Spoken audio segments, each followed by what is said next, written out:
Bien, jóvenes, vamos a empezar nuestra clase con un nuevo concepto que es altimetría. Anteriormente habíamos visto lo que era planimetría, es decir, localizar puntos de una manera horizontal. Ahora vamos a localizar los puntos que tienen altura, ¿sí? Entonces, para ello vamos a ver algunos conceptos que son importantes. Vamos a empezar con definir qué es la altimetría. La altimetría es la parte de la topografía que estudia el conjunto de métodos y procedimientos para determinar y representar la altura o cota de cada uno de los puntos respecto de un plano de referencia. Con la altimetría se consigue representar el relieve del terreno, lo que es llamado planos de curvas de nivel, perfiles, secciones, etc. Vamos a ver ahora lo que es una cuota de terreno, que es diferente a lo que es el concepto de altura. La diferencia principal entre cuota y altura es el plano de referencia del cual se mide la distancia vertical.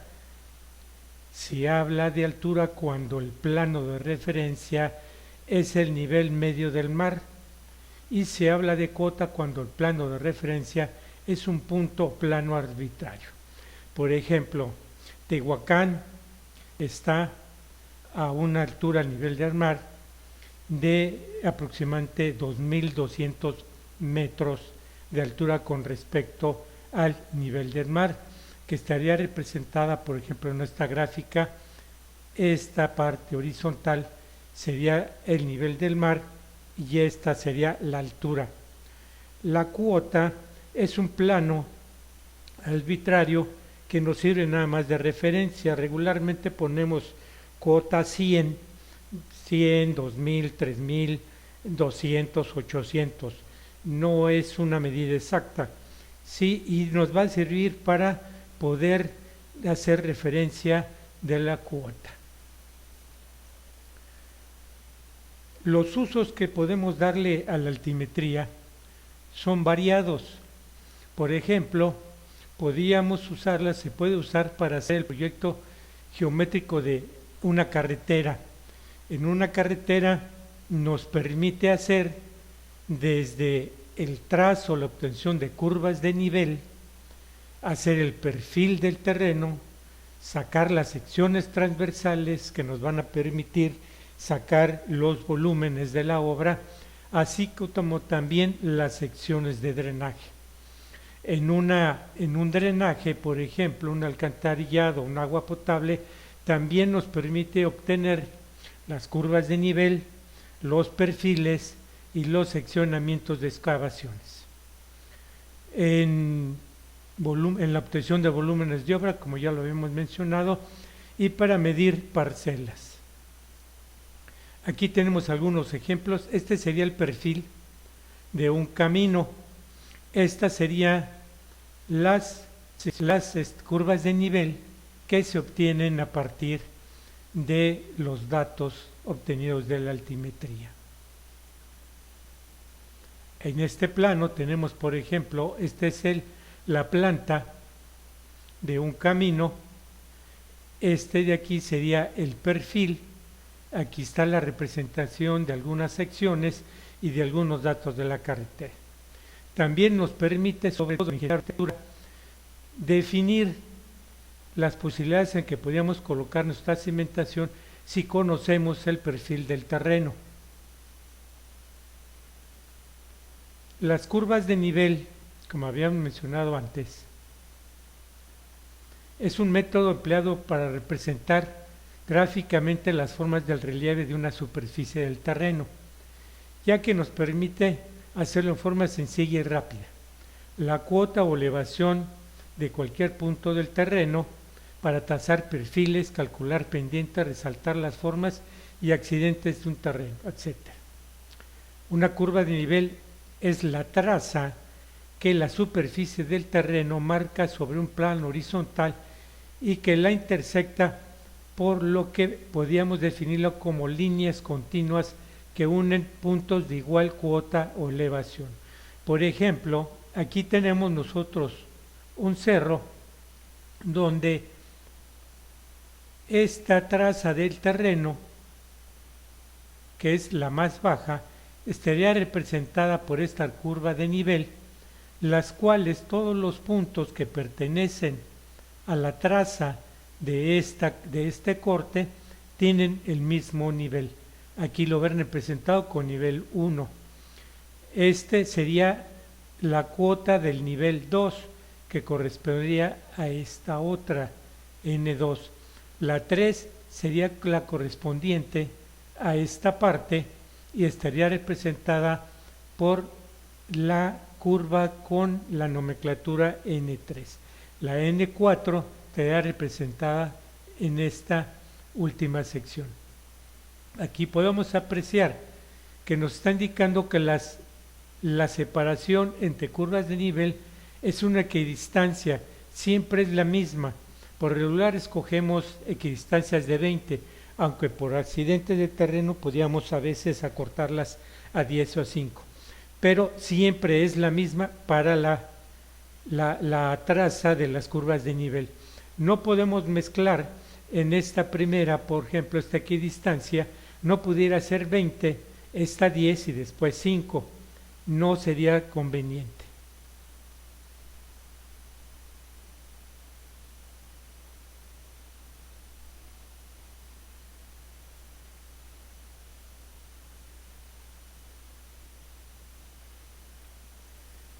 Estábamos comentando la equidistancia, es la distancia vertical o desnivel entre dos curvas consecutivas, es constante y se denomina equidistancia.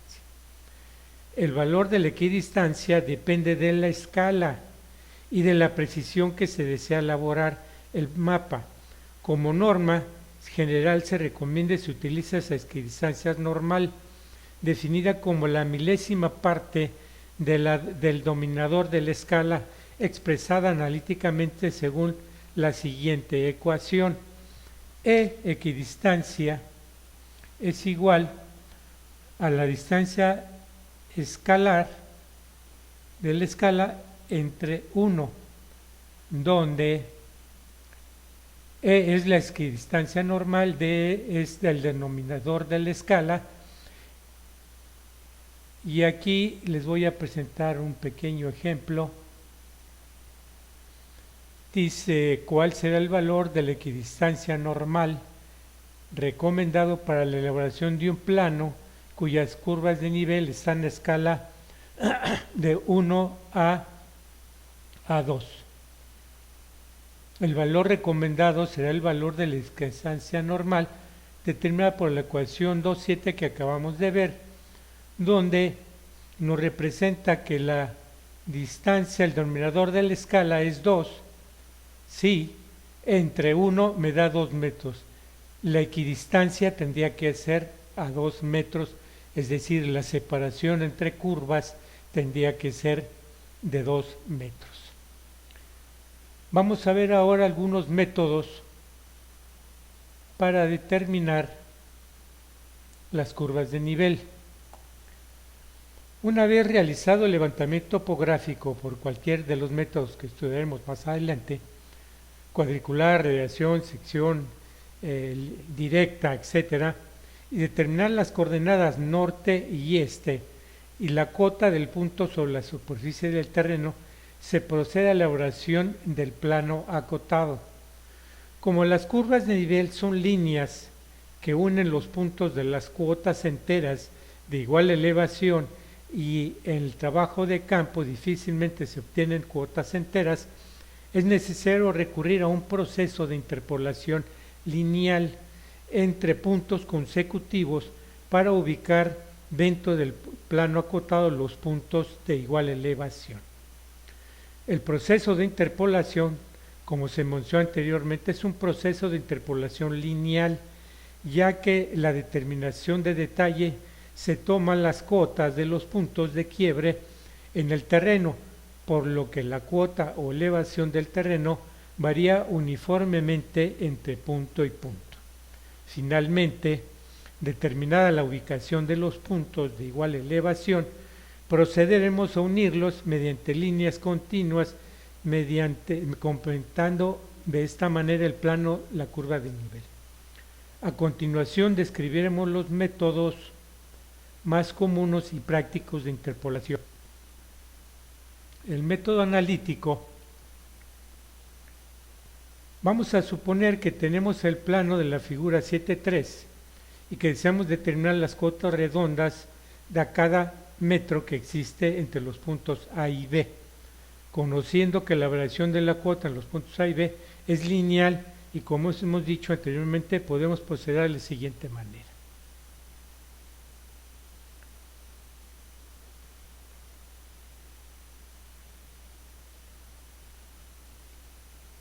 Aquí tenemos la figura que estábamos mencionando. Este es el punto A y este es el punto B. Entonces dice determinar el desnivel entre A y B, donde tenemos que hay diferentes elevaciones que corresponden a cada uno de ellos. Por ejemplo, aquí tenemos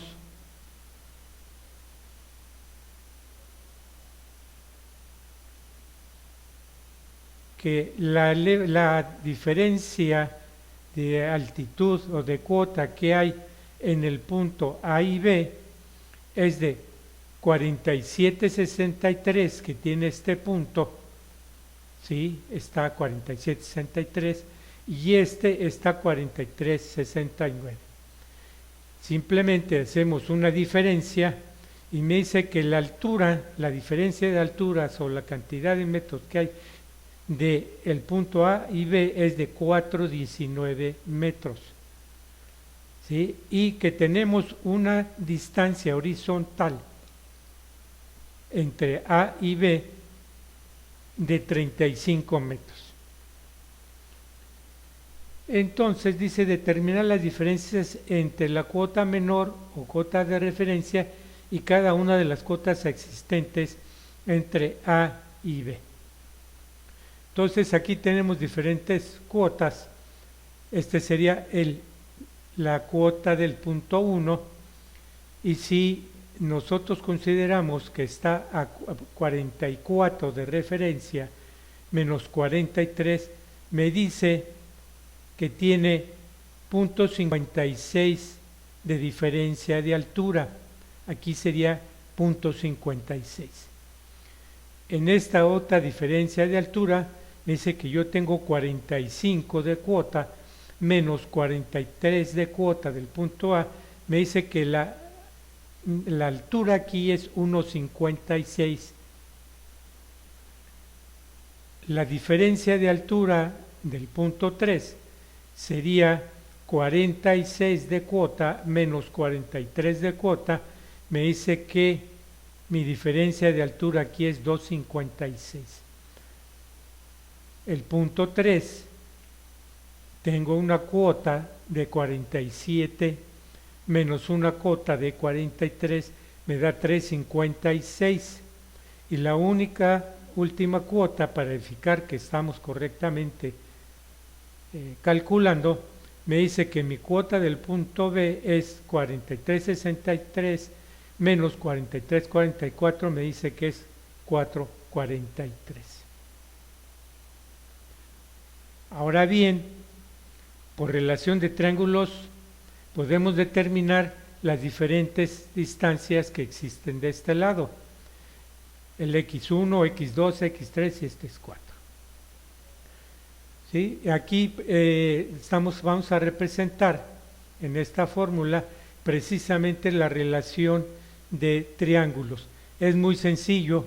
Si nosotros sabemos que la relación de este triángulo, sí, donde yo sé que su cateto opuesto es 4.19, su cateto adyacente es 35, y yo aquí tengo diferentes triángulos, puedo obtener, por lo tanto, las diferentes distancias. A través de esta fórmula es la relación de triángulos semejantes.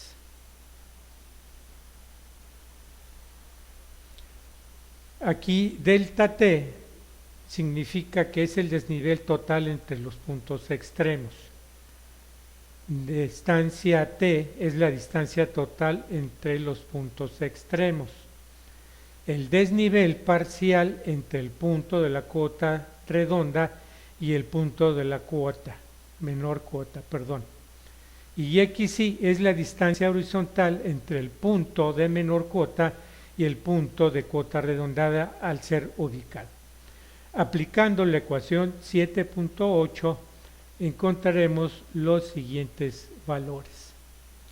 Aquí lo hice yo en manera representativa. Sí. Entonces, si se fijan, esta es mi distancia total, 35, por ¿sí? el desnivel que yo tengo entre mi cuota entre los puntos externos, 4.19, y les va a dar 4.7.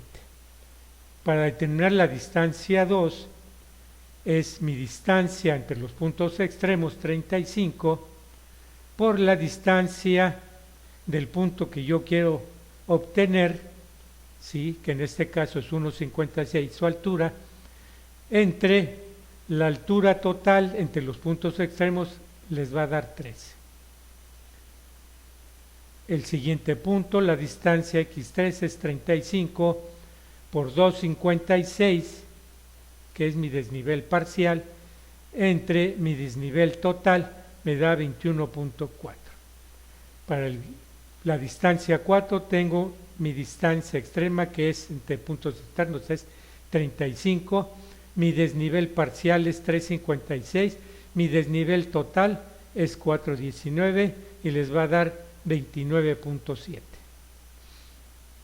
La distancia total, por lo tanto, sería 35 por mi desnivel parcial 4.19 entre mi desnivel total 4.19 me da 35 metros. Quiere decir que mis cuotas están bien calculadas.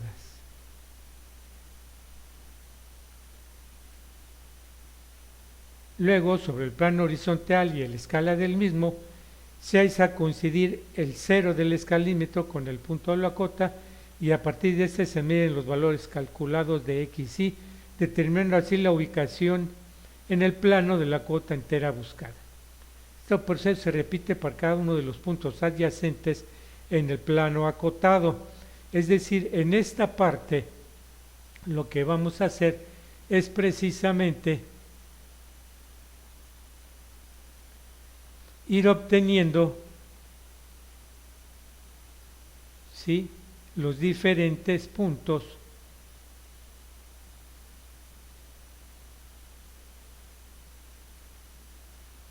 de diferentes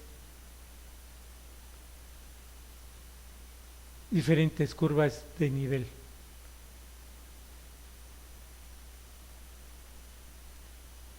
Es decir, lo que estamos haciendo, esta representación, si la vemos nosotros en perfil, estaría haciendo esto, ¿sí? Esta parte. Entonces, lo que hicimos nosotros fue, por triángulos semejantes, ir determinando estas alturas correspondientes a estos puntos de igual cuota. Ahora bien, tenemos también el método gráfico, que no es tan preciso, lo vamos a mencionar nada más, pero realmente el que se usa por su exactitud es el método analítico. Y este es el mismo proceso, muy semejante. El procedimiento es por el punto de menor cuota, el punto A. Trazamos una recta arbitraria AB', alineando el escalímetro sobre la línea AB', y a una escala conveniente hacemos coincidir la parte decimal de la cuota A, como por ejemplo 0,44 con el punto A representado. Como se desea ubicar las cuotas enteras con equidistancias de 1 metro, marcamos sobre la alineación AB' los puntos intermedios 1, 2, 3, 4 y B. 1, 2, 3, 4 y B, que representan las cuotas 44, 45 y 46, 47 y 63 respectivamente. Si se fijan, aquí estamos hablando de cuotas enteras. Este tenía valor 44.33, si mal no recuerdo. ¿Sí? Entonces aquí estamos representando cuotas enteras. Por el punto B', que representa la cuota 4763, trazamos una línea que pase por B, determinando de esta manera la alineación B', B. Trazamos paralelas a B', por los puntos 1, 2 y 3 y 4 hasta interceptar la línea AB. Por el principio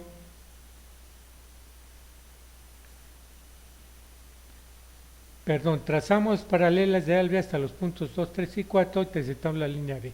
Por el principio de proporcionalidad de tales, los puntos interceptados definen la ubicación de las cotas 44, 45, 46 y 47 sobre la línea AB. Nótese que en la interpolación gráfica, la escala utilizada para dividir la recta auxiliar no influye en el resultado final. Se repite el proceso indicado por cada uno de los puntos adyacentes y finalmente se procede a unir los puntos de igual cuota para obtener las diferentes curvas de nivel.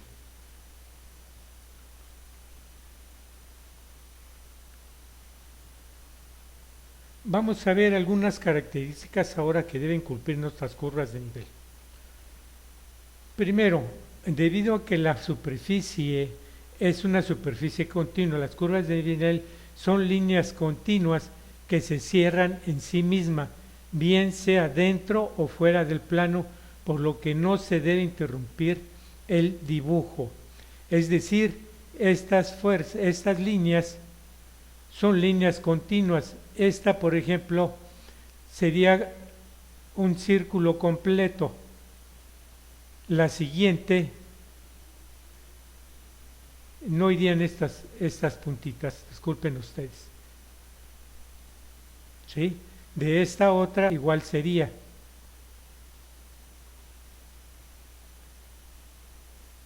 Esta sería otra cota que tiene diferente curva de nivel. De esta manera deben de representarse. Las curvas de nivel nunca se cruzan o se unen entre sí, salvo en casos de un risco o un acantilado, un volado, una caverna donde aparentemente se cruza, pero están a diferente nivel.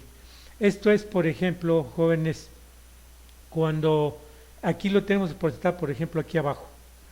Aquí se fijan que están unas curvas de nivel muy cerradas, quiere decir que aquí hay una diferencia de altura muy grande. Estamos hablando que posiblemente esto pudiera ser así, donde las curvas de nivel aquí representarían esto, ¿sí? Entonces es la única manera, pero nunca se cruzan.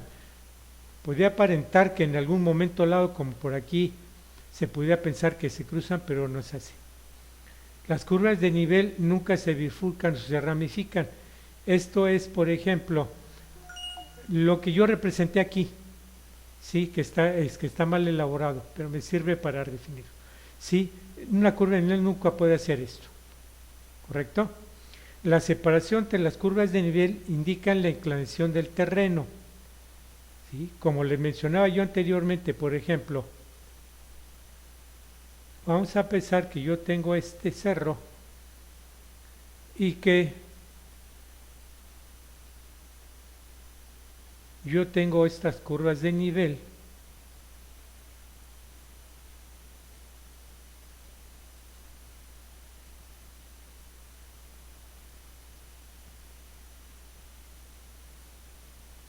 Entonces, la separación que hay entre curvas de nivel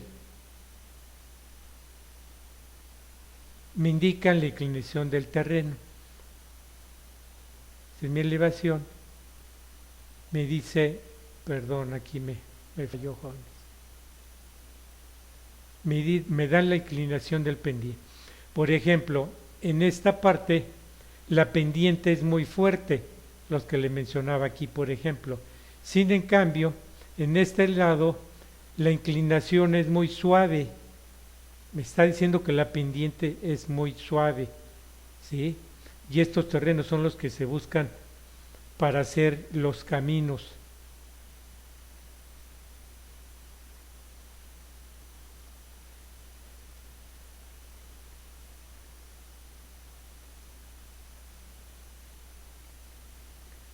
Vamos a ver otro aspecto fundamental también, que es cómo podemos identificar nuestras curvas.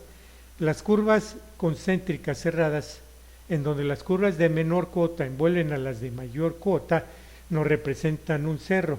Es decir, por ejemplo, jóvenes, aquí me dice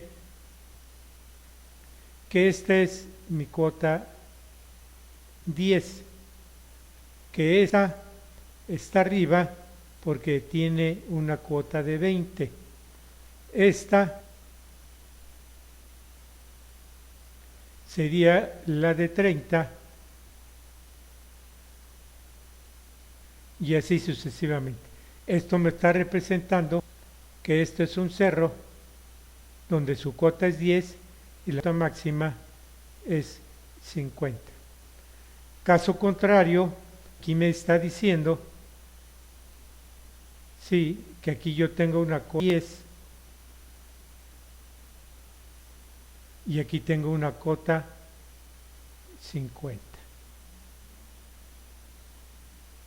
¿Sí? Esta parte sería la cota 20, la cota 30 y así sucesivamente. Las cotas concéntricas cerradas, donde las curvas de mayor envueltas a menor cota indican una depresión, como en este caso que les mencioné hace un momento. Curvas con dos vertientes o laderas en forma de U, donde las curvas de menor cuota envuelven a las cotas de mayor, representan estribos o libaciones. Aquí, por ejemplo, es una cosa muy parecida a lo que estábamos viendo. Aquí lo que me está diciendo es de que voy de 5, 10, 15, 20, 30. Me está representando esto, que voy hacia acá.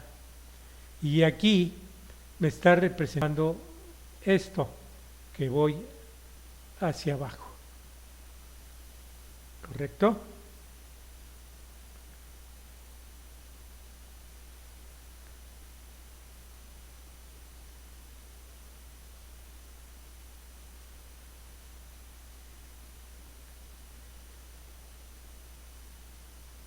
Bien, vamos a ver el levantamiento y su representación de superficie.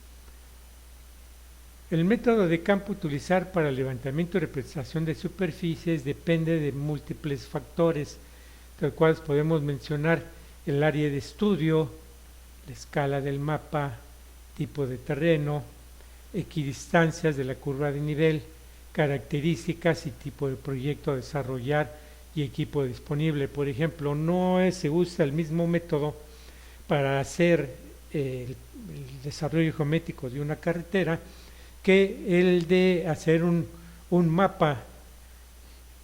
Es distinto, la extensión es muy grande comparada con un proyecto geométrico de una carretera. De los métodos más comunes empleados tenemos el método de la cuadrícula, método de radiación y método de secciones transversales. Vamos a ver entonces ahora el método de la cuadrícula. Este método se utiliza para levantar el áreas pequeñas en terrenos planos con pendientes uniformes de baja vegetación. Este método consiste en trazar sobre el terreno un sistema reticular de 5, 10 o 20 metros de lado con la ayuda de cintas métricas teodolito nivel escuadras, dependiendo de la precisión requerida. Por ejemplo, aquí también depende de qué tan abrupto está el terreno, porque entonces tendríamos que hacer curvas en la retícula, a cada 5 metros. Si tuviéramos pendientes muy suaves o el terreno estuviera con una pendiente muy suave, podríamos optar por hacer 20 metros de distancia de nuestra cuadrícula. Cada intersección de la cuadrícula es marcada con una estaca o ficha e identificada con una letra y con un número, tal y como se muestra en la libreta de campo. Aquí tenemos la representación de una cuadrícula, ustedes podrán apreciar, ¿sí? La intersección, en esas intersecciones se ponen las estacas, ¿sí? Se determinan las elevaciones de cada cuadrícula y posteriormente se hace el trazado en el plano para determinar las curvas de nivel.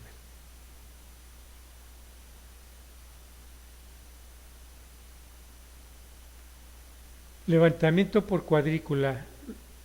Luego se estaciona el nivel en un punto conveniente cercano al centro del área a levantar, donde se puedan tomar lecturas a la mira en el mayor número de intersecciones. Conocida la cuota o elevación de la estación y con las lecturas de la mira se calculan las cuotas del punto de intersección.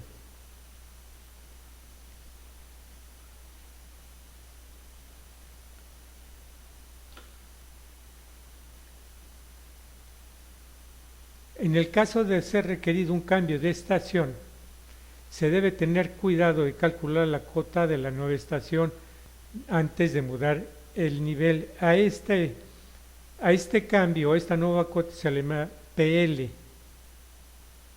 Se le llama PL. ¿Sí? Y significa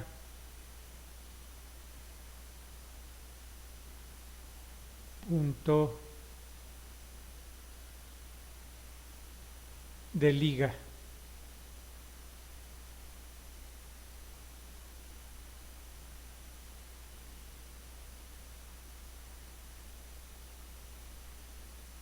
Finalmente se elabora el plano acotado, repolado y trazan las curvas que se mostraron anteriormente. Vamos a ver ahora a continuación el método de radiación. El método de radiación es el método comúnmente empleado en el levantamiento de superficies de mediana y gran extensión en zonas de topografía accidentadas y con una vegetación espesa. Este método se apoya en una poligonal base previamente levantada a partir de cuyos vértices se hacen las radiaciones a final de determinar la ubicación de los puntos de relleno y de detalle. Los equipos utilizados para el levantamiento por radiación es el teodolito y la mira vertical o estación y prisma. En caso de utilizar teodolito y mira vertical, se debe anotar los ángulos verticales y horizontales y las lecturas de la mira con los hilos distanciométricos. Cuando se usa estación total con prisma, generalmente los puntos quedan grabados automáticamente por sus coordenadas en un archivo de forma ASCII en la libreta de campo electrónica. Aquí vemos el ejemplo. La poligonal no aparece completamente, pero la poligonal sería esta, la poligonal base.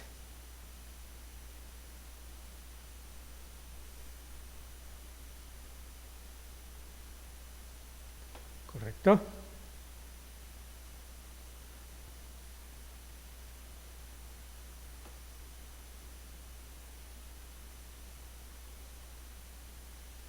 Método de secciones transversales. Este método comúnmente se utiliza en levantamientos para estudio y proyectos de carreteras y ferrocarriles. Este método es el que nos va a permitir precisamente poder obtener los volúmenes de corte y terraplén de nuestro proyecto geométrico de la carretera.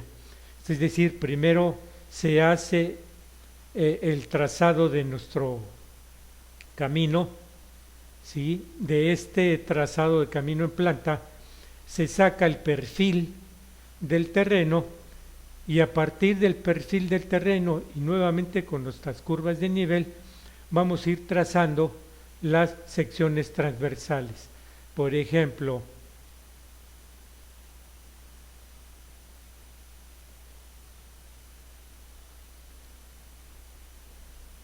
y vamos a suponer que este es mi terreno y aquí lo que me está diciendo mi sección transversal, aquí tengo que hacer un corte, ¿sí? Y aquí tengo que hacer un relleno, ¿correcto? Entonces, esta sección es la que me va a permitir precisamente hacer mi cálculo de mis volúmenes de acarreos de bancos si es necesario este método.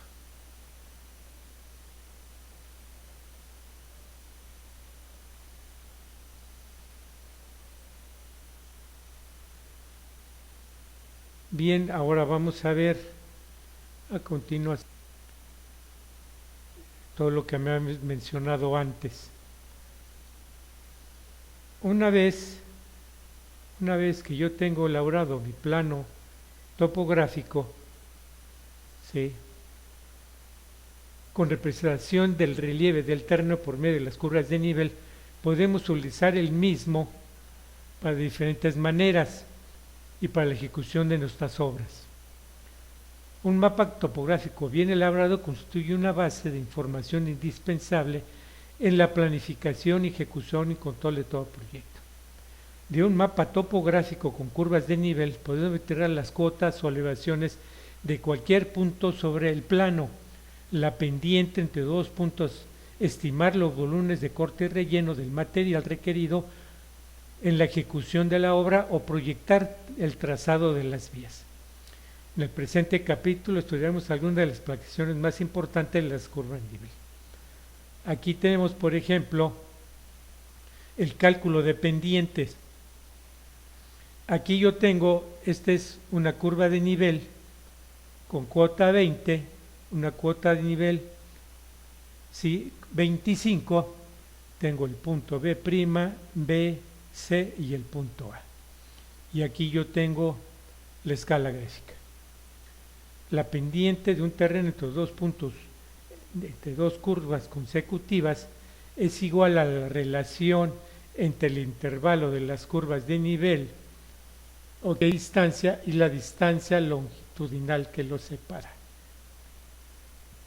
Dicho de otra manera o en fórmula, tenemos que P es el pendiente del terreno en porcentaje, E es la equidistancia entre la curva de nivel y D es la distancia horizontal entre los puntos considerados. Por ejemplo,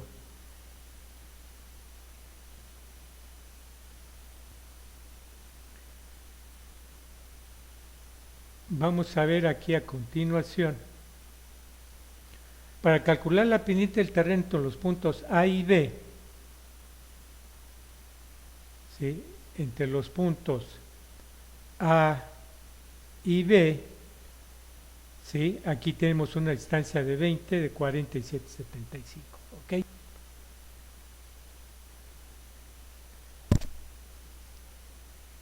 Medimos directamente con el escalímetro a la escala indicada la distancia AB, en este caso con el escalímetro, y a la escala que está indicada en el plano me dice que es 20 metros. Y aplicamos entonces la ecuación.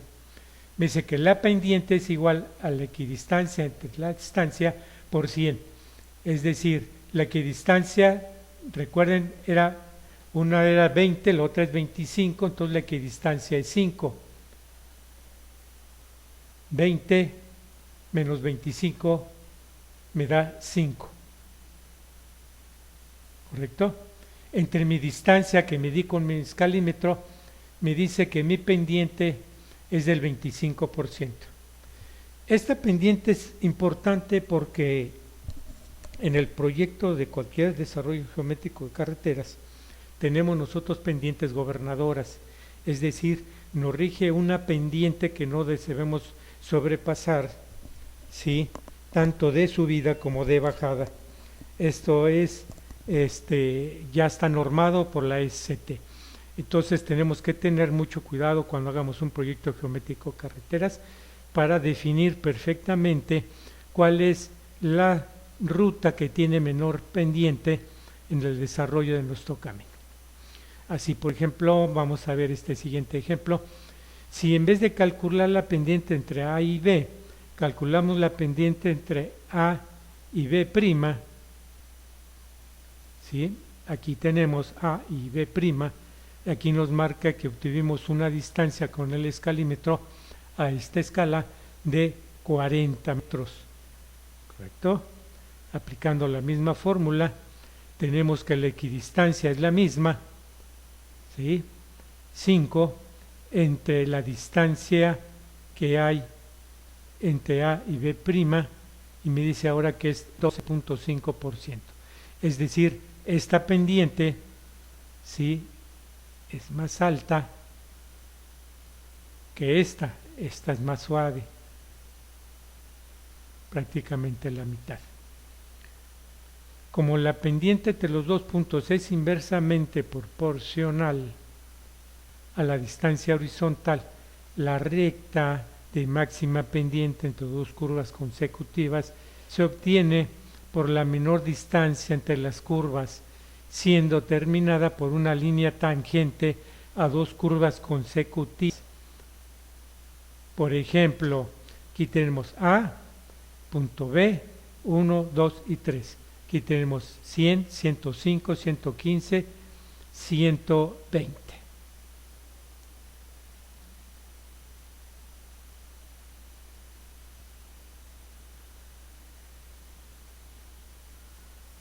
Para calcular las pendientes de 1 a 4 del alineamiento AB, se requiere medir con el escalímetro y el escala en distancia nuevamente la distancia de cada uno de los tramos del alineamiento. Luego, conociendo la equidistancia entre curvas y aplicando la ecuación antes mencionada, podemos calcular la tablita esta. Esta se obtuvo aplicando la formulita de P es igual a I entre D por 100. Y aquí podemos observar que del tramo A1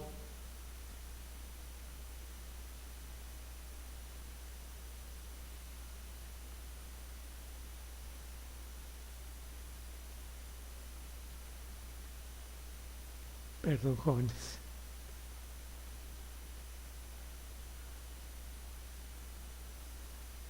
Del tramo A1, ¿sí?, este tramo tiene una pendiente de 27.78%. La del tramo de 1 a 2 tiene una longitud de 24 metros y tiene una pendiente de 20.83. De 2 a 3 tiene una longitud de 33 metros y tiene una pendiente de 15.15.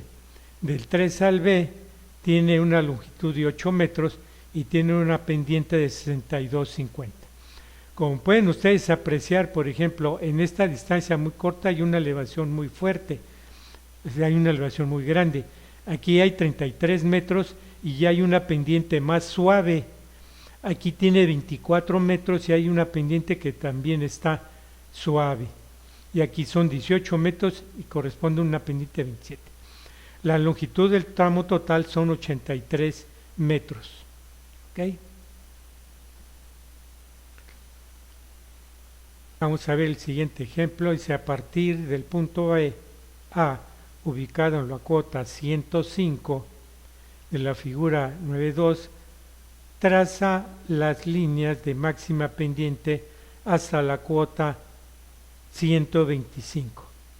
Calcula además la longitud total de las líneas de máxima pendiente y la pendiente de cada tramo. esto se los dejo, este ejercicio se los dejo, muchachos, sí, para que lo resuelvan ahorita. Les voy a dar 15 minutos, sí, y lo resuelven, por favor.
Bien, jóvenes, vamos a ver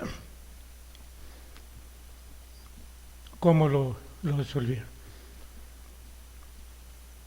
Entonces, como anteriormente decíamos, dice, por definición, la recta de máxima pendiente entre dos curvas consecutivas es el segmento más corto entre mismas.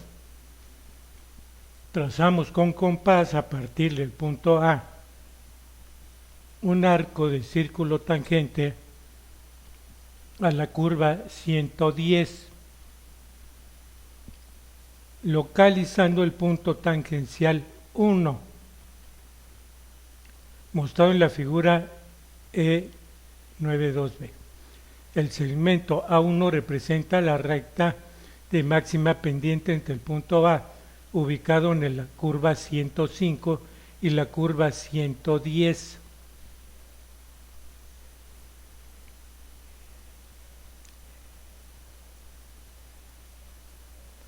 Luego, aplicando sucesivamente el mismo procedimiento, terminamos los puntos